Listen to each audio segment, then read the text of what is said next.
My name is Dave Archambault, and I'm the former chairman of Standing Rock. I think today we have several challenges, and the greatest challenge that we face is that we live in poverty. So when you're in a cycle of poverty, it's very difficult to get out. And I understand and I know that it's possible. Um, Poverty is something that has a lot of symptoms, and these symptoms create a lot of hardship for our membership, the people who live at Standing Rock are from Standing Rock. So some of the symptoms include lack of housing, lack of law enforcement, um, uh, poor education systems, high rates of dropouts, high rates of suicide, high rates of abuses, all the abuses that you can think of, alcohol, domestic, drug abuse, sex abuse. So um, there's a lot of challenges that we face. There's about a 40% poverty rate. That's 3 times the national average. We have a unemployment rate of 60%. So there are several challenges, but if you want to put it under one umbrella, we could say poverty. Um, and by knowing what that is, we could start working towards getting out of poverty. And poverty is something that we didn't aspire to be in. It's the way the federal government um, over the past 200 years placed laws and acts and defined places for us to live, and they try to define who we are, that created this situation. So it took 200 years to get here, and I know it's going to take time to unwind the poverty situation that we're in, the greatest challenge that we have. But it just takes investment in our youth, investment in our education, and we create brilliant minds to solve the challenge that we have. How did you first get involved in advocating politically for the rights of tribes and specifically your people? I don't think it was something that I planned on. I didn't wake up in grade school or in high school and say I want to be someone that's going to advocate for my people. But um, I always knew that you have people that are put in your lives, and I had a dad who was uh, in education, and he was always trying to find the best way to educate our membership. Um, so that's one of the things that I thought I was supposed to do, either be an educator or a coach or superintendent or something with the school systems. But when I asked my dad because I didn't know what I wanted to do or where I wanted to go or what I wanted to be. So when I asked my dad, what do you think I should study if I go to college? And he says, you should go into business. So look around our community. Not one business is owned by our people. So that's what I did. I went into business, and that kind of triggered, try to make change and try to create economic development, our community development, our business development. Try to do something for the place that I live by us. So I was real young, and I ended up buying a business. I went and studied business, got a business degree at North Dakota State University, and my first job was a director of a group home. But my business degree allowed me to get that, but I wasn't an expert in welfare programs, or social welfare, or child welfare. And so I felt discomfort until I got into trying to help people start businesses. But I didn't have a business myself, and so I was preaching, but I didn't have any real life experience. And when I asked what I can do, the students that I was teaching said, you should have a business. Why don't you have a business? To help us relate. So we bought a business. We bought a store in my community, the only store that was there. We had to go through 11 banks, and I realized how hard it is for our membership to actually get into a business. We were buying an existing business, and we got 11 denial letters from banks, and we had a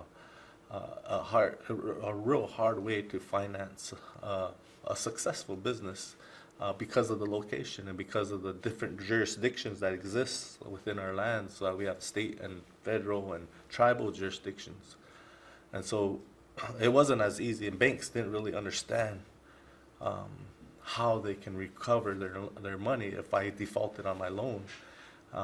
But we made it through, and we were able to get the loan, but only as we got a guarantee from the federal government that if we defaulted, the banks were safe. So that going into business, then I started to see how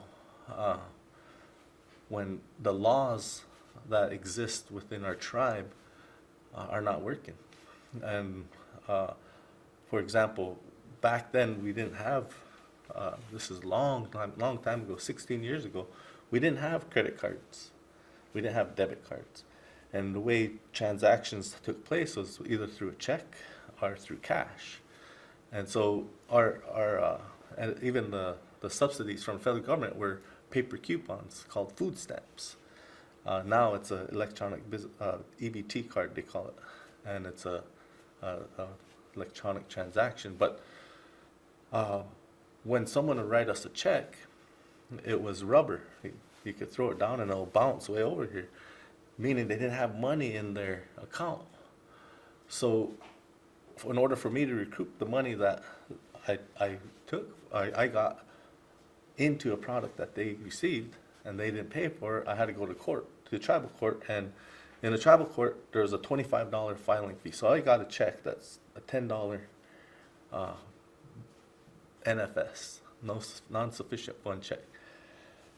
I get the court to go after the guy for my $10, but I have to pay $25, and then the court rules in my favor, but I don't ever see the guy again anyway, so I'm out, and then I have to pay a bank charge because of the bounce check. So I'm out $80 for a $10 transaction. So it's not working. I have to try to change something. And how do you change the law so it's creates a better environment for development, creates a better environment for business, our community, or what laws can you address, and how do you do that? Who changes the laws? And you start asking those questions, and you find out that it's the tribal government, it's the tribal council who creates the laws. So I said, well, I'm going to run for tribal council, not because I want to be a politician, but if I run, and I probably won't get in, but if I don't get in, that will allow me to bitch, and I want to bitch because it's not working. And then they'll say, well, you should try it, and I can say I did. But unfortunately, they elected me. And so I got into tribal politics, and the things that I wanted to work on was in tribal politics. So tribal council is kind of like the legislative body. Congress are senators. And so you create the laws, and you have specific areas that you're interested in. There were 17 of us on our tribal council. And I chose to work on government reform. How can we change our government so it creates better environments? And how can I look at renewable energy, our different economies for our tribe? And so those are kind of like the main two economic development, main three areas that I focused on, where other councilmen will focus on health or our law, our judicial, but I was on economic development and government reform. And I was councilman for 4 years, and it's not that I wasn't trying to be an advocate to make change, but it's just like all the things that I worked at to try to make our home a better place put me in these positions. And as a councilman for 4 years, my eyebrows started to touch. When I first got in, my eyebrows were this far apart, and I was smiling and I was happy because I had an opportunity to change. But after 4 years of being in politics, I realized it's not easy to change a system. And I left. I did not run for office again. And as soon as I left, I had an opportunity to work on workforce development. So I thought to make a difference was to change economies, businesses, or communities, or to make a difference, it's to change the government reform. But then after I left my councilmanship, I got into workforce development. And that kind of really opened my eyes on the dynamics of poverty, the individuals that live in poverty, and the roles that everybody plays in poverty. So we have in poverty, and it doesn't happen just on tribal lands or tribal reservations, tribal nations. Wherever there's poverty, you're going to find enablers, and those are usually women. And then you're going to have what I call mama's boys, and those are men. And so mama's boys kind of ride the system and sit idle and don't take action. How can I get them recruited into a program? Most men, including me, don't like school. They like to learn a trade or skill in a short period of time. So we try to design a workforce development program that just targeted mama's boys and said, we want to give you a skill in 6 weeks or 8 weeks or 10 weeks, and you're only going to focus on this skill. You're not going to have to take math or science or English, and you're not going to have an hour break to where you can play your video game and forget about your next class. And we're just going to focus on, and we're going to treat it like a job. And so, and with just recruiting them, then we look at social media, and that's when social media start coming around, how we can get people interested in just getting a skill. But my thinking was, if I could help individuals find worth, go to work, get a skill, get a job, then they're going to take interest in their responsibilities that they created. They're going to take interest in trying to make a difference in the community, and they're going to take interest in trying to address the government system. So I thought workforce development. So I was evolving as all this was going on, and then I thought, wow, I'm gonna try to run for tribal chairman. I probably won't get in, but if at least I could say I could bitch if I don't get in. But I got elected, unfortunately, and when I got elected, then my focus shifted, and it went back to in order for us to make change for the challenges, I have to advocate for our youth. I have to invest in our youth, and I have to encourage our youth to speak out. We have to look at the educational systems, try to change the way we're learning, and create those minds. So it's not that I wanted to be an advocate for anything. It's just that if you care about your home, if you care about your people, if you care about your family, and if something's not right, then you just try to do something about it, and it takes you down a path that you never realized or understood until you start to reflect back, until somebody asks you a question on how did you get there. As the tribal chairman, can I tell you about my involvement in the No DAPO movement? So as a tribal chairman, so I'll back up a little bit because it's like I did yesterday. It takes me time to show where we started and how a tribal chairman isn't always trying to get involved in something, but the way things are, it just leads you into that situation. And I think there were several things that were going on throughout Indian country. So when I say Indian country, I'm talking about tribes in the United States. And there's, I want to say about 569. There were some new tribes that were added, so about 569 federally recognized tribes. There has been confrontations in the past 10 years amongst tribes and other industries. So we had a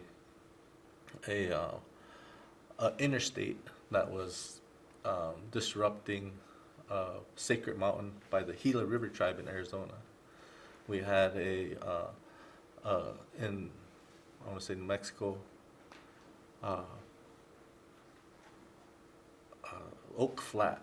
It's near tribal lands, and there's a copper mine that is drilling, and there was a resistance that took place. We had Idle No More in Canada that filtered down into Americas. There's these things that are happening. Idle No More was a stance by the First Nations people in Canada against the tar sand oil and the destroying of land. And we also had another pipeline, KXL pipeline, that was coming, being proposed, that was crossing international lands, and that was met with resistance by a camp on a Rosebud Sioux tribe in South Dakota. So these things were like brewing, and every confrontation was different. But it was industries and the federal government encroaching on indigenous people's lands. And that's what was causing the confrontations. And what happened at Standing Rock just happened to get a lot of attention. And it got big, and it got big fast. And as a chairman, as my involvement, what I do in my capacity is I try to learn the laws, what allows a pipeline to cross the Missouri River, and the proximity to our tribal lands, and the impact that it may have in the future to our people. And when you start looking at that, you start to realize that the impact is being repeated. The infrastructure project that we're facing today is no different than the projects that were facing our ancestors 150 years ago. We had railroad systems coming through. We had dams. We had bridges. We had highways. All these infrastructure projects, when it encroaches on indigenous lands, it creates significant change to the way the indigenous people live. And so we're seeing that again. And I always hear this, the things that happened to tribes 100 years ago, 200 years ago, we can't do anything about it because that was our ancestors. Now we're in a new world. But today, it's still happening. There's still encroachment, and there's still wrongs that are taking place. So as a chairman, I would do what I can to build awareness about the issues. And I would make trips to Washington, D.C. I would visit with our lawyers. I would try to find a way to help the industry, help the United States understand that this is not always the best thing for our nation, and that we should be heard. Anyway, it was with the No DAPL movement, No DAPL pipeline protest, we, as a tribe, I'm responsible for my tribal membership. I'm responsible for the tribal government, for the people who elected me in office. I'm trying to do the best thing for my family, my community, and our nation. And now we see this pipeline that's threatening us. So as a tribal government, whatever I did, I made sure that it was aligned with the other leadership, and just trying to make sure that we accommodated people who supported us with waste management, or porta potties, or if there's any way that we can help with the emergency services. So we did a lot to, in my capacity, just to kind of accommodate and to try to express where we stood as a tribal nation and the direction that we wanted to go. So just backing up to what led up to the pipeline, there was all the other things that are taking place. There was the KXL pipeline, and that's kind of where everything started, and encouraging doing what we can in our part as a tribal leader to encourage the President of the United States not to sign off on KXL pipeline.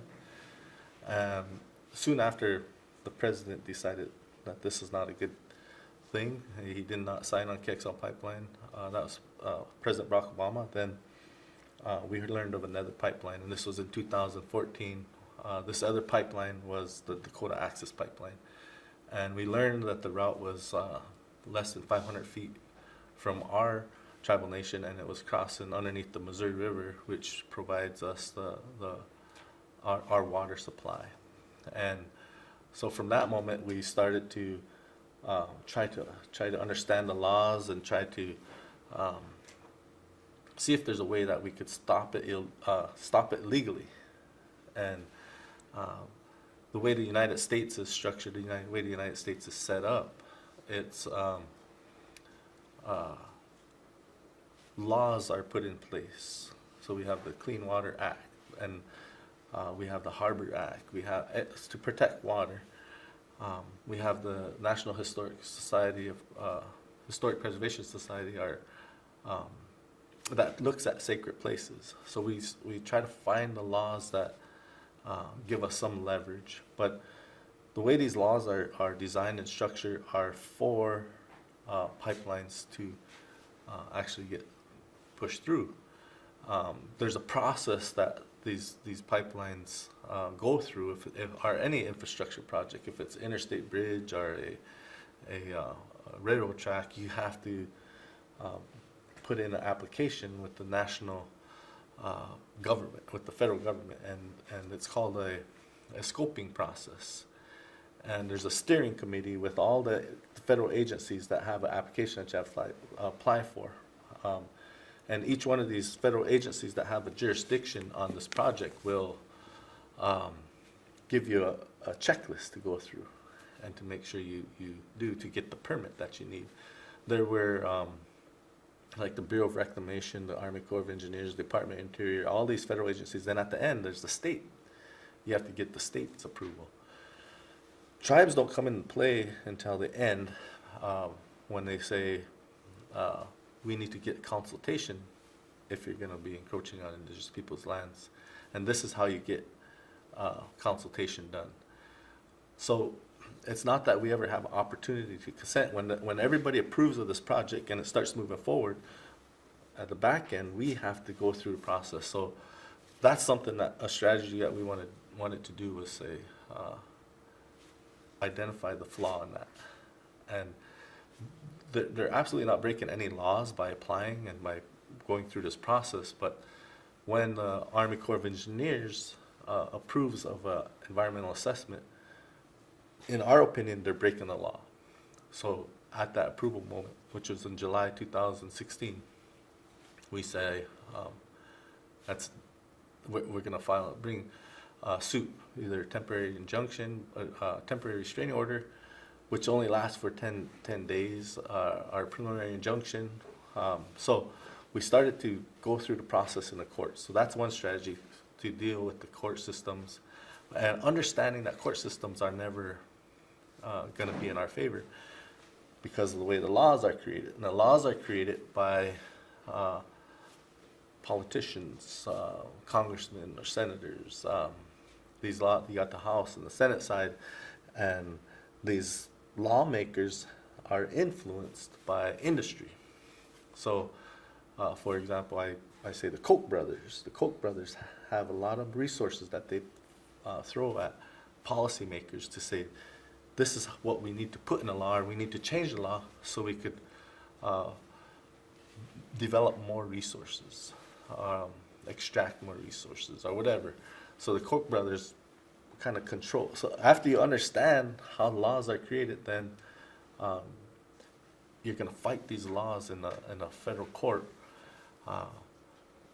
You start to realize that the deck is stacked against you, but you have to do it anyway. So that was one strategy. And then lobbying, going to senators, going to the White House, going to the Advisory Council, going to the agencies like Environmental Protection Agency, Department of Interior Agency, and just saying, look, this is what's going on, and this is what we paid for in the past, and this is not right to do it again today.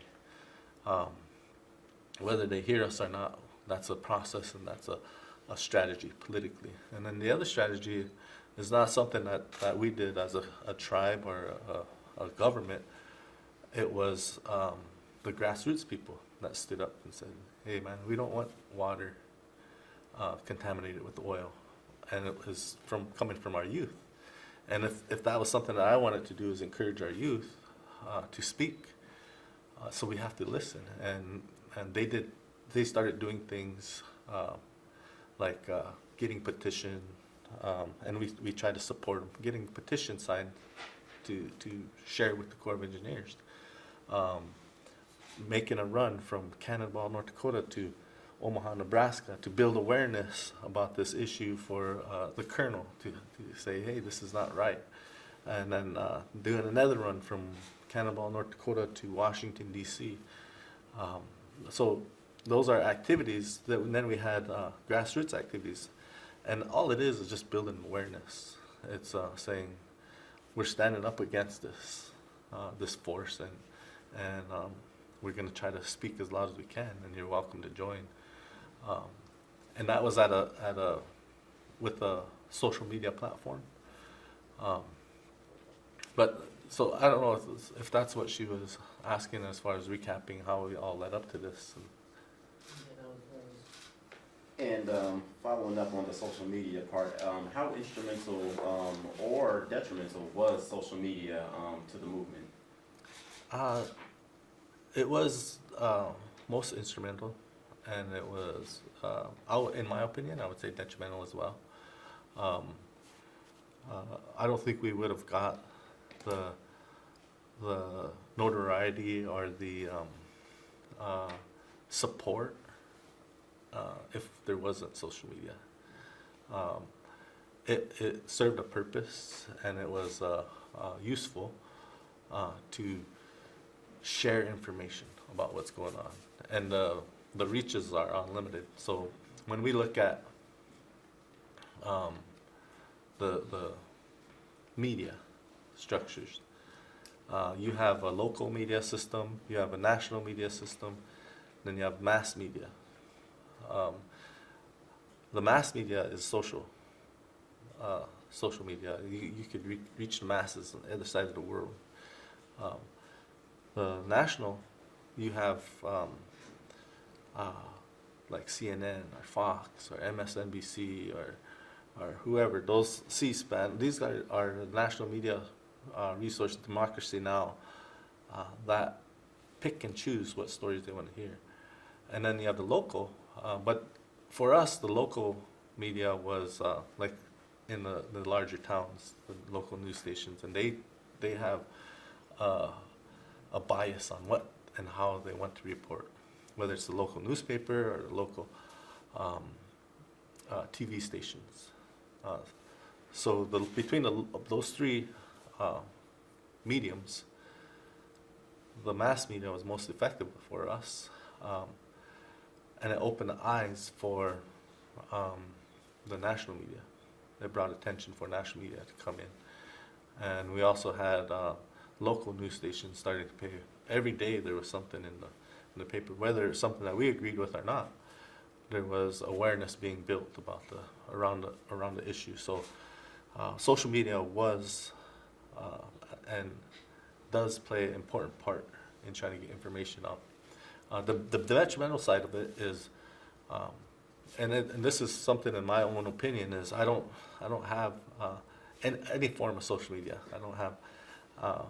I remember they came out with, was it Bebo or something like that? There was something a long time ago that was the first like Facebook. Then Facebook came out, and then you have Snapchat and Instagram, and you have when this was starting up, or when I was working on the workforce and development projects, Instagram was real small. It wasn't even a player. And Snapchat wasn't even around. Now today, Snapchat is something that I think is a really cool tool. I don't have it, but if I ask my son where is his cousin, he'll pull up Snapchat and he'll say, "Oh, he's over here," and there's like a little head on it. It's really interesting how social media and communicating is a good tool, but it also could be a harmful tool. And I experienced it firsthand. And it wasn't just the social media stuff, but I had journalists that came in and to manage all the mediums at this time, and it was kind of like working in a state of emergency. You know, there's something coming all the time, nonstop during the Dakota Access Pipeline for our tribe, and we wanted to make sure that we got the messages that we know are factual and that we want to get out, so to inform other tribes, other organizations, or other people that are interested in hearing from the tribe's perspective. So every Tuesday we would have a press conference, and we would allow for individual interviews, like with different news stations that came. But we'd have a press conference, and in order to expand the reach of the press conference, we used software and the internet, and people could ask questions, type questions in, and we would have all the questions that were the same, and we'd be able to answer one question, and then we'll go to the next one, and we'll go to the next one. It was only about a half hour. I had one day we had individual cameras coming in different times wanting to do interviews, and there was this. I had a staff that would vet all the media, make sure that they were not trying to bring harm on the tribe. They didn't have a perspective that would bring harm on our tribe. And so there's this young couple that was standing outside in the hallway, and they were waiting, but they didn't get vetted. They didn't, and so I asked our staff, who are they and where they went, and they said, we are, I forget, it was Rock something, and we want to interview you, and we want to help. We want to get the story out. We don't think that mainstream media or national media is doing a very good job, so we want to play our part. So they said, it's up to you if you want to do an interview. So I did an interview, and like one of the questions was, what does Mini Wichoni mean? So Mini Wichoni, and this is how I said it. Mini Wichoni is what you hear people saying, water is life, but it doesn't really mean water is life. It means water is a source of life, just like air is a source of life, just like land is a source of life, just like the sun is a source of life. Those are 4 elements that we need for a source of life, and we shouldn't put any of those elements at threat. But what they did was they said, this is Dave Archambault, he's the spokesman for the Standing Rock Sioux tribe, and he says that Mini Wichoni doesn't mean water is life. And then they cut away and they show me saying that.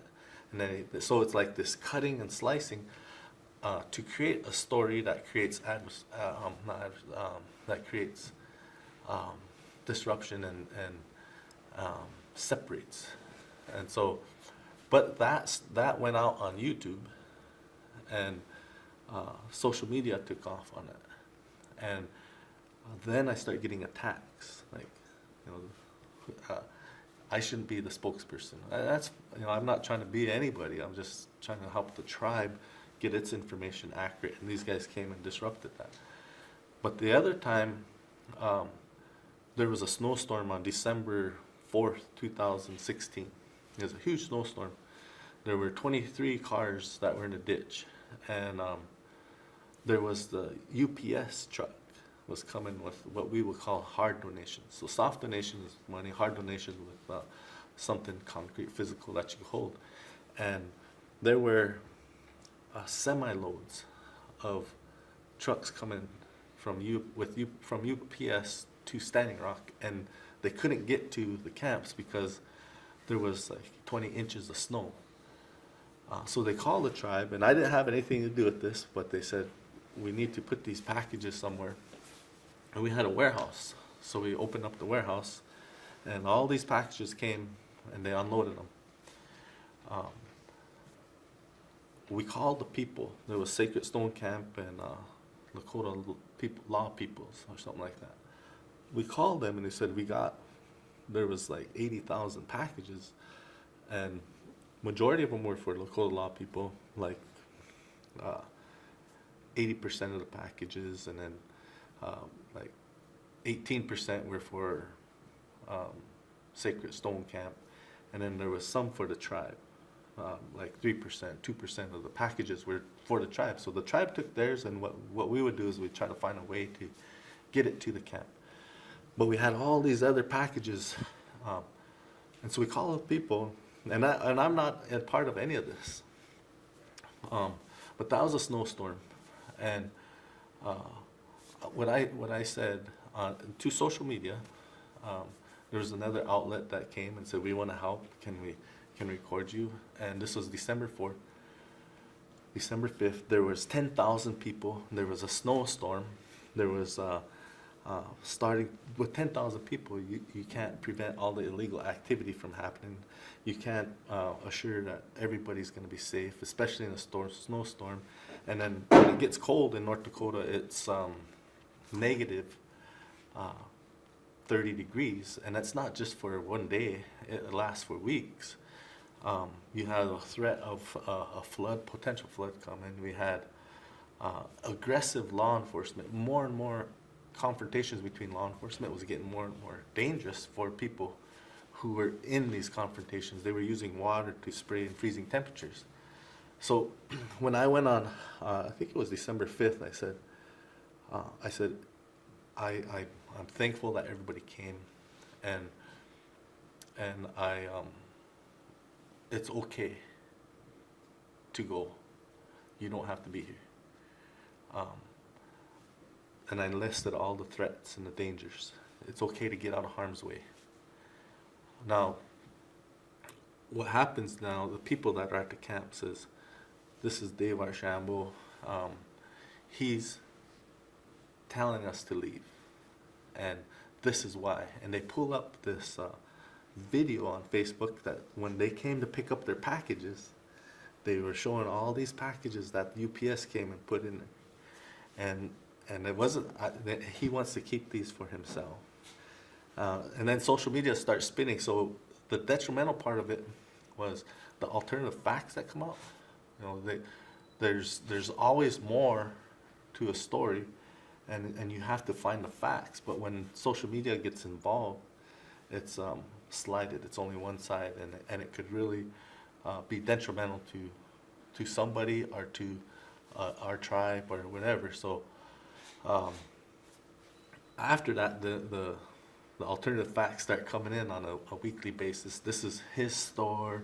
This is people don't know why I wanted to own a store on Standing Rock, and we didn't plan for a pipeline fight to come through our community, but that store was in a hot spot for all the protesters to come, and the things that we'd done the prior year to do some upgrades were just now being able to get done. And so he's getting money to do the upgrades on his store. He's getting, so there's 32 million. He has a house in Florida. He has a house in Bismarck, and the pipeline company paid for this. So those are all the alternative facts that become detrimental, and it turns, it's helpful, but also it creates division. It's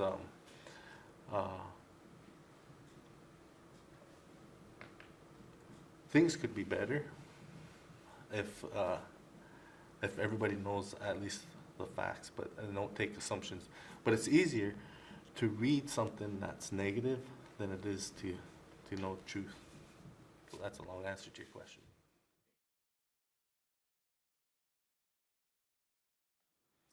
From outside of Standing Rock, there was different types of support, and one of the first things that we asked for was we're going to court, we're going to lobby. So the Standing Rock Sioux tribe put out a request from other tribal nations to support us in the form of a resolution. We never did ask for monetary support, but we asked for a resolution from that tribal nation, or a proclamation or something. And we got an overwhelming amount of response from that request. We had over 366 tribes that either wrote a letter of support for us, or passed the proclamation, or passed the resolutions. We had city councils. We had just other countries outside of the United States saying we support you, and that was pretty significant, pretty cool to know that other indigenous peoples around the world were standing behind us. There was monetary support. Like I said, the tribe never asked for money.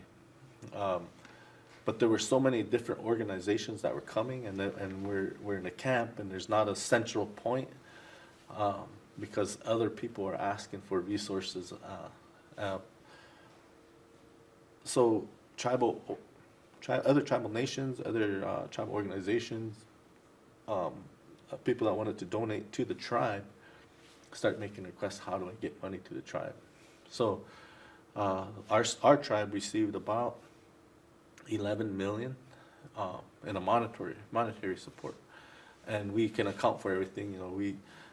That's one good thing about the tribal government, is that we can go through an audit, and we can ask for a special audit just on the monies that we received, and in that special audit, how did we spend the resources? And it was not up to me on how we spend, but it was up to the legislative body to say, we're going to use these resources, the outside support, to pay for porta potty, pay for the cleanup, pay for when all the camps left or was coming to closure, resources were needed to clean the space. We also used it for legal, where we needed to pay for legal services to fight the laws.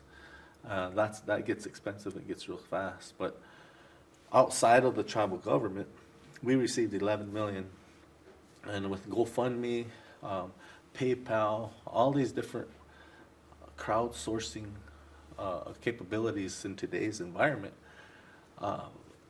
anybody could donate at any time, anywhere. And if you have a campaign, anything is possible. Well, we looked at just GoFundMe itself, and there were over 10,000 GoFundMe sites with Standing Rock in it. And so not all of the money that came to Standing Rock came to the Standing Rock Sioux tribe.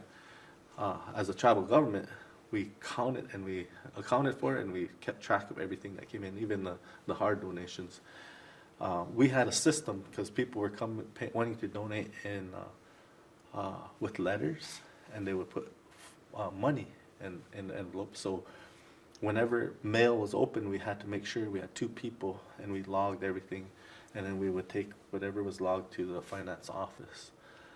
So you have to start creating systems to be accountable for what you receive. But of the 10,000 GoFundMe accounts, there were probably $50 million raised, and we can't account for that at the tribal government side.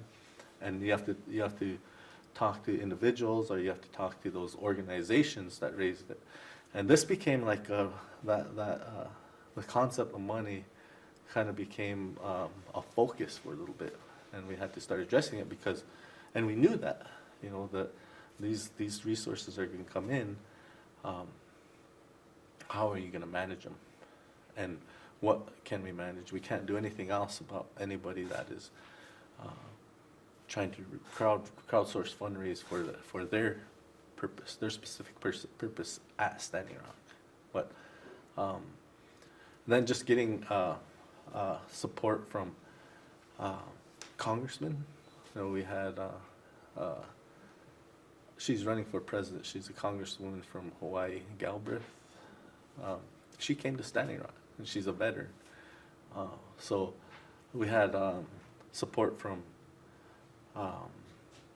movie stars, famous people, Angelina Jolie, Leonardo DiCaprio. We had Shailene Woodley, just to name a few. There was a lot of different celebrities who stood with us, stood behind us, and that's meaningful because when you have high-profile actors coming or saying they stand with you, then that amplifies your voice, and that says,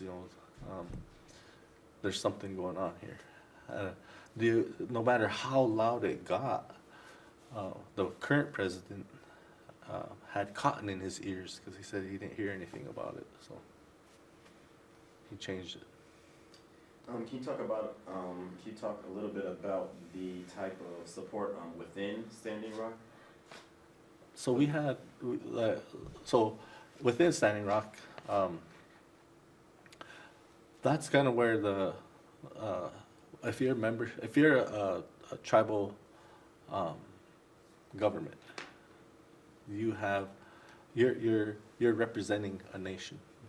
So within Standing Rock, we had young people stand up and say, we don't want this. So when you have young people and the government standing together and they're supporting you in your efforts, it can be impactful. We had elders.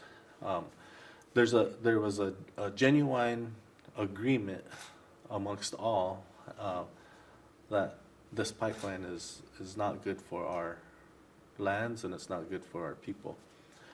So within being collective, and then what I noticed too was the cohesiveness of the elected officials. They will always, in a situation like this where there's a lot of adversary, a lot of different fronts that you have to come with, the cohesiveness of the tribal leadership kind of came together and said, this is what we have to do and this is where we're going to go. So that helped me because as a chairman, I represent that legislative body. But the elders would say, what are we going to do to stop this? And they asked for a ceremony. They asked for spiritual guidance to say, how do you stop this? And so within the grassroots people and with our culture and our ceremonies, it said you're going to stop this pipeline with peace and prayer. So that was the focus that we went with at Standing Rock Sioux Tribe, as opposed to violence and war, because in the ceremony, it was said to our elders that if you fight this with peace and prayer, you'll win. But if there's violence or war, that pipeline will go underneath the river. I don't know if that's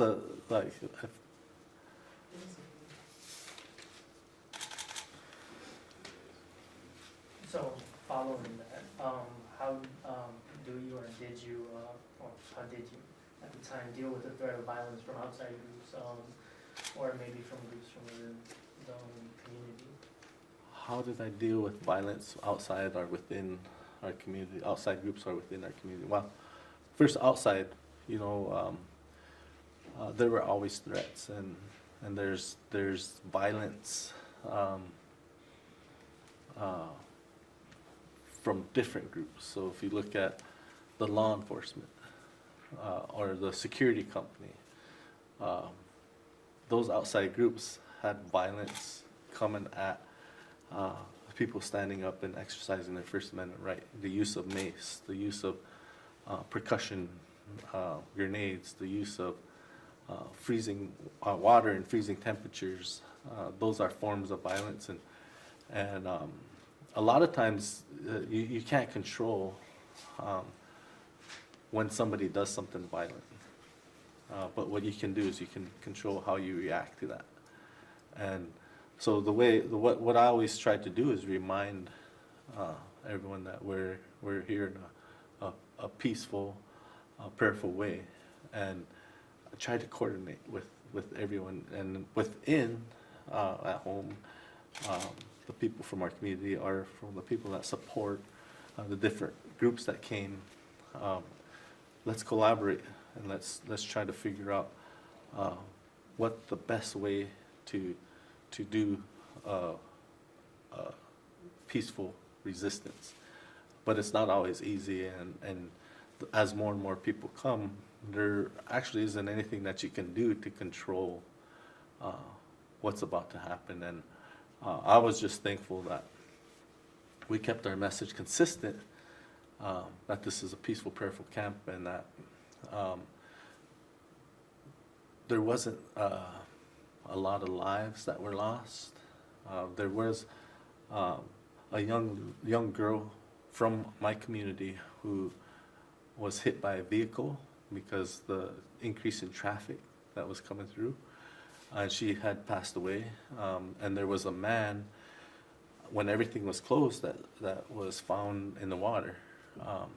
So there was 2 deaths, but it wasn't, I don't think it was during a confrontation or during an act of violence. I don't know how or why the guy had died, and I would guess that the law enforcement said there's no suspicious activity or anything, so I don't know if he was crossing the water, the river, and ice, and it went through, or but you don't know, you just can't say that there was no foul play. But with the young lady, that was an accident. So, when 10,000 people came and they're going up against law enforcement that has National Guard deployed, you have law enforcement from every county in the state and counties outside of our state. You have low-flying airplanes, you have helicopters, you have guard dogs, you have that Constantine wire everywhere, so nobody could go anywhere in certain areas. You have floodlights 24/7 along the pipeline, so you just don't know if something is going to happen, and you can't control that. So to answer your question, I don't know if I did anything to try to control, but keep our message consistent and try to come up with a message in reaction to what had just happened that didn't create more controversy or more violence. So to the messaging, is the issue of tribal rights a value question or a legal question? It's a legal question. Tribal rights, it's most definitely a legal question. But who interprets law? And are the laws absolute, and are they right? There's laws that are made by man, and that would be the legal question. And then there's if you look at the value side of everything, there's the nature of law. So nature of law has its way of working out, but the man-made laws, I would say, are flawed because they're based on one individual making a decision on behalf of tribal populations. And is that individual Native American himself or American Indian himself? And he's not. So how is he an expert in our rights, our tribal rights? And this is stuff that took place in history, where we had court systems, presidents, congressmen making laws on our behalf. And even within, we have learned behavior, so we create our own laws. So tribal rights is a legal question, but it's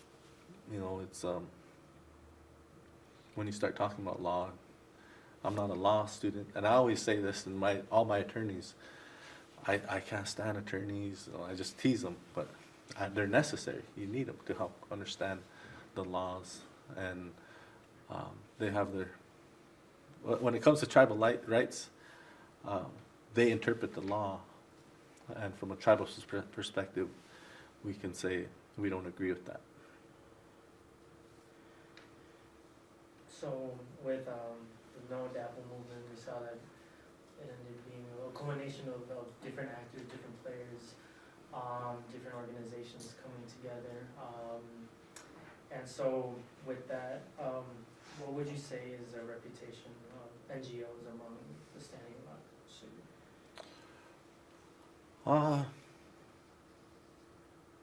NGOs. So a lot of times you don't see NGOs on tribal lands within the United States. NGOs will target third world countries, and they'll go places where the NGO believes they have a process or system to help in that third world country. So I think your question is asking how did the NGOs and our reputation. I think it's important for NGOs to know that tribal lands within the United States exist, and there is a high rate of poverty. And so if they want to focus their efforts in third world countries to try to help with development, they could do those same things here in the United States. And I think something with like DAPL, when it comes up and you start learning and you start building relationships and you start building awareness, there's opportunity in the future to do stuff with NGOs. But for the most part, I would say that they have been non-existent. And I believe it's because whether it's a state or NGOs, they'll say that's the Indian problem in the United States is the federal government's responsibility. When it's not, it's all of ours.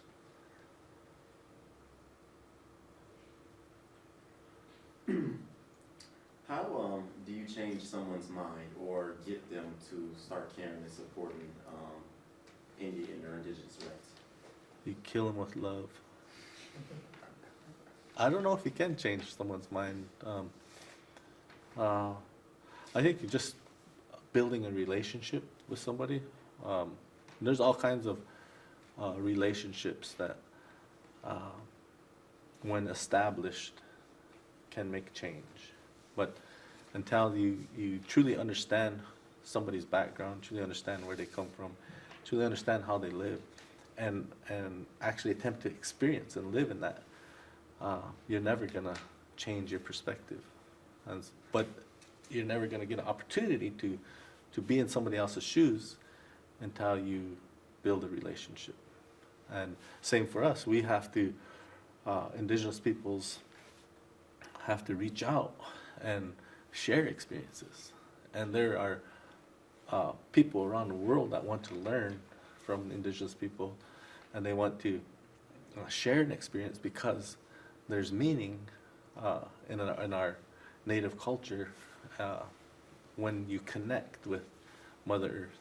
So having that relationship and being able to experience, and people are seeking out, but those are the ones that already know that indigenous peoples have the answers. The ones who don't know until they get in a relationship with someone. And when I say relationship, I'm not talking about an intimate relationship. I'm talking about truly understanding somebody, and going someplace that's uncomfortable to you. And we as indigenous people, we do it all the time. We try to understand how somebody thinks, and we go to places that make us uncomfortable, and we go through that experience so we could try to see if there's an opportunity to build a relationship and help them understand. Would you say that No Dapple is part of a broader social movement? I know you touched on a few examples that occurred between other indigenous tribes and industry and the federal government.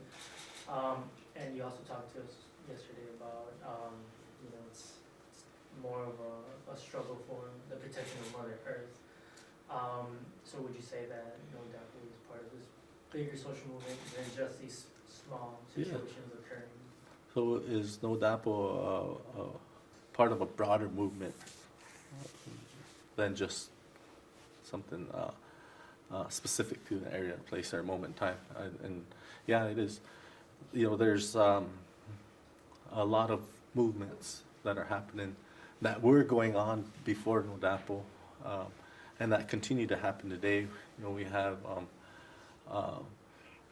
youth rising up in Florida.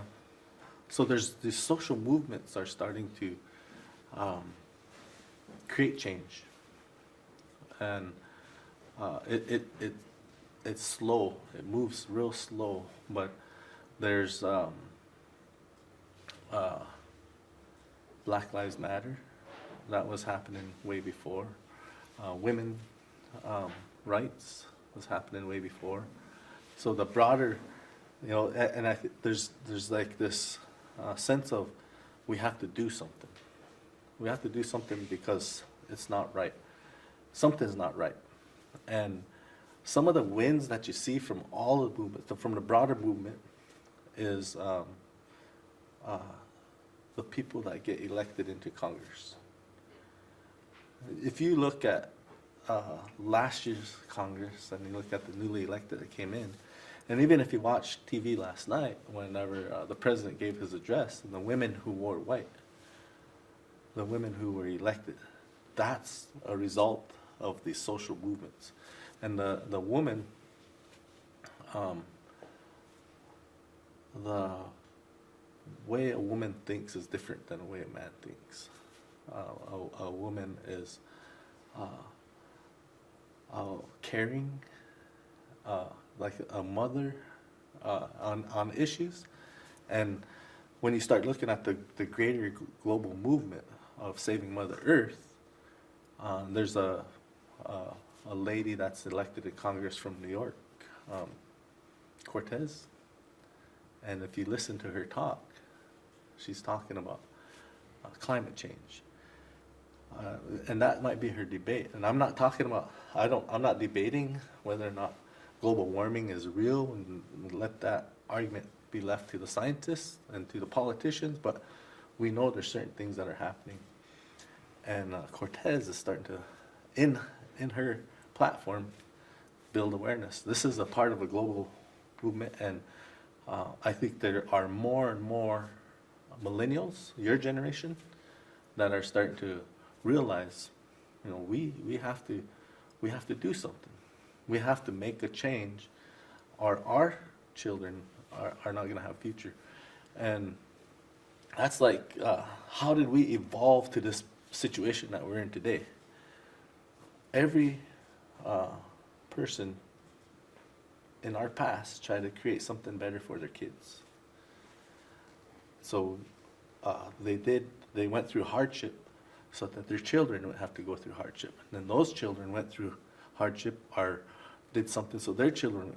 So we do that. When you guys have kids, you're going to try to do something so your kids don't have to experience anything bad that you had to go through. But there's no guarantee they're even going to be able to do that if we don't do something about this earth, about protecting the earth, about the rising ocean, or the ice, what are the glaciers that are disappearing, or the jet streams changing.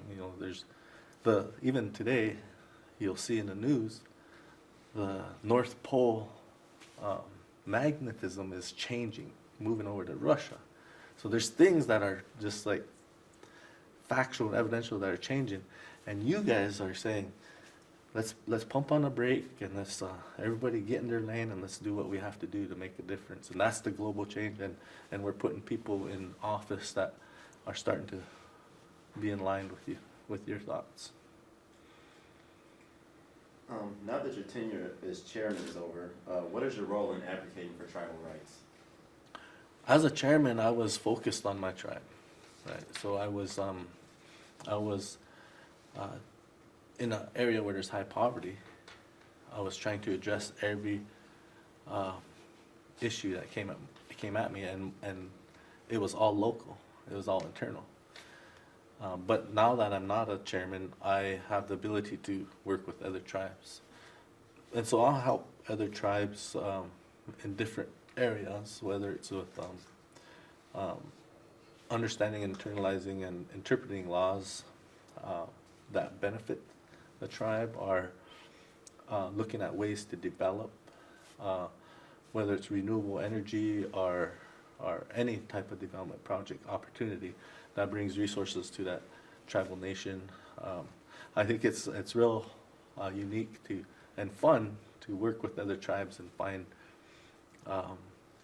something that they're passionate about and trying to find a way to create development for them.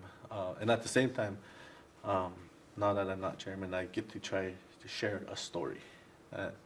When I was at Standing Rock, I had, in a short-lived period, so many different things happen that there's a big story that ties it all together.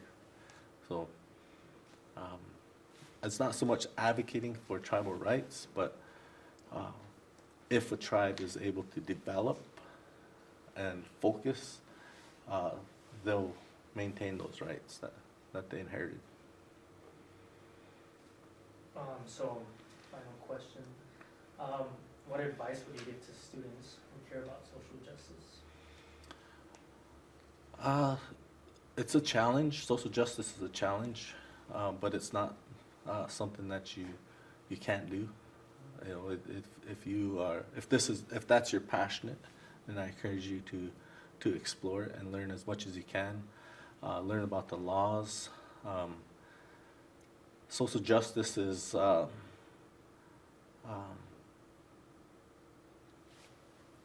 you meet a force that believes that it doesn't exist, and that's a challenge. That's a huge challenge. So you have to try to change the conversation. That force, who it be or where it be, has to truly understand that the actions and the relationship that we have and the impacts that of the things that we do is going to affect all of us. So my advice would say, how do we change this? How do we change the conversation? When you look at what President Trump was doing last night in the State of the Union address, he's trying to bring everything together, but he's done that before, and the next day he'll tweet to pull it apart. So the importance for social justice to grow and flourish is to help everybody understand that it's together, all of us together. It's not us and them, and that's changing the language. So my advice is, let's change the language. Let's not say you and us, or you and me. Let's say we. We have to make a difference in this world. You have such a unique perspective, and I think that your reflections are really profound, and I think we all recognize that you can change things through your actions, but also through your words that have important lessons for the rest of us. So, and I know it takes energy to share them, so we're all really grateful. Thank you.